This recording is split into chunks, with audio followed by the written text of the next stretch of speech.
Hey everyone, Manga Matt here, and recently I went to I was at a Books A Million, and I saw a brand new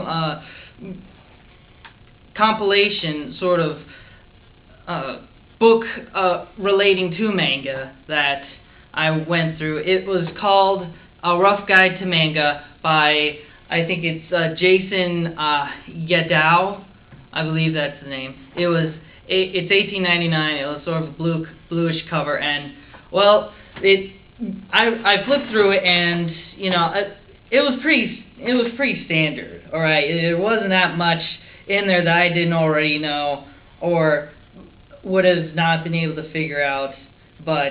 And you know, I wound up not actually buying it, but there was one part of the book that I thought was kind of interesting, and I'll sort of bring it up here. And they spent about half of the book going through it, and it was 50 essential mangas.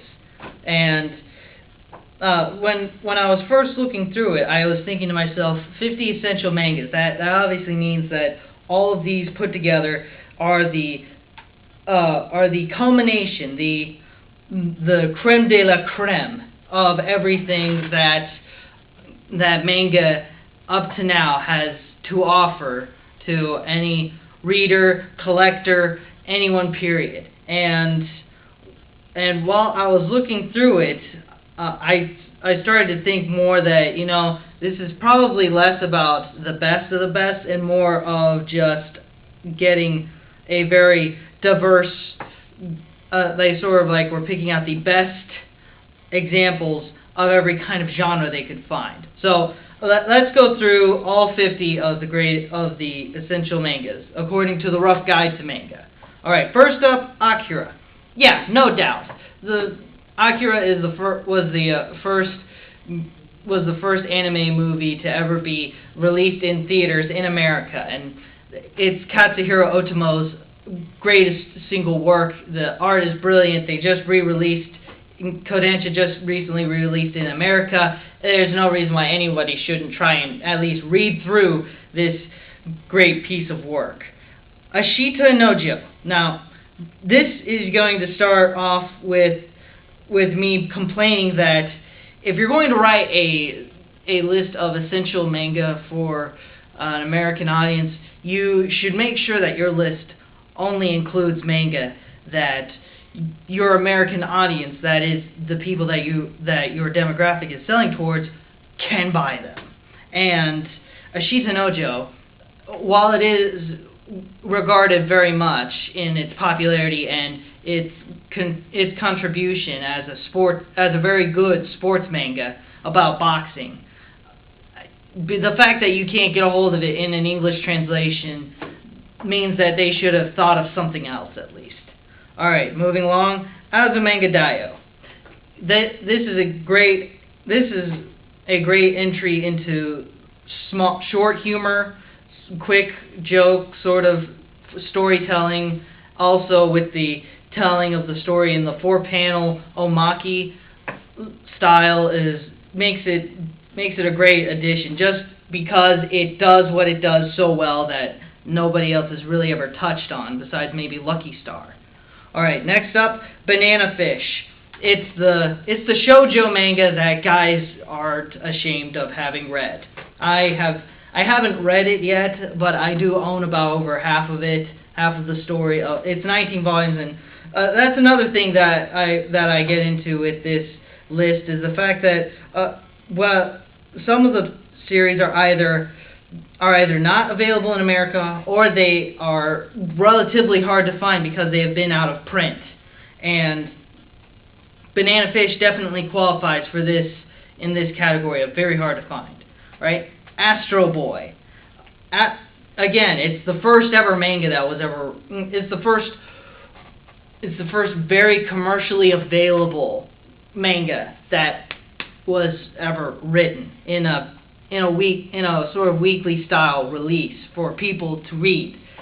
And it's also where modern manga first got its major inspiration as sort of a template. Osamu Tezuka blazed the trail for thousands upon thousands of other manga artists. It's definitely worth looking into to see sort of the alpha of all manga being done. Then next up, Barefoot Gen, a great story about tragedy and war, and you're probably not going to find any stories, period, that involve the atomic bomb, and it's a great powerful story about it taking place in sort of a realistic setting. Battle Royale, very stylized fighting, gorgeous artwork. There's everybody and their mother has probably heard of this series at least, so I guess it warrants being on the list. Blackjack.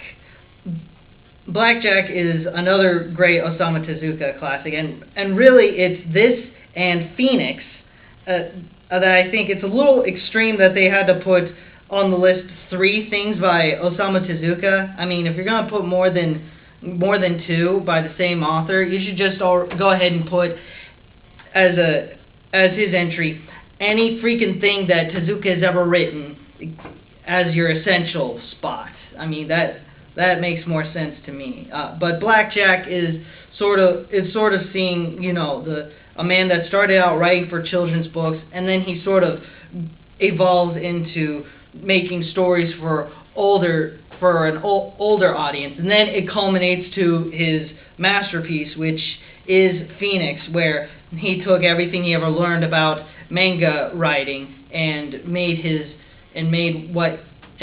put it together to create this masterpiece in his mind. Then next, Blade of the Immortal.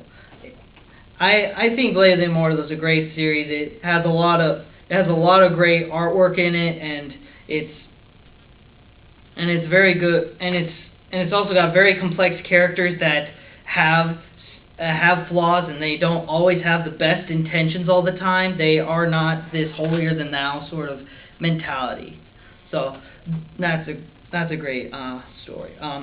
Cardcaptor Sakura. Of course, you have to have a plug by the people at Clamp for something, and what better than Cardcaptor Sakura, the story that made magical girls stories a lot more serious and have a lot more to deal with relationships and such than anything else. And I think it did change a lot with getting Clamp on the map. So I guess it's sort of like a lot of these are sort of the best of a certain artist. So you're going to see some well-known, well-to-do artists in here. Let's see, Case Closed. I guess why not? You know, it's a fine series. I've never read it, but I watched the show on Adult Swim, and if it's anything like that, then sure, why not? All right, that concludes part 1. Of course, you're not going to get through 50 all at once. So see you in a sec.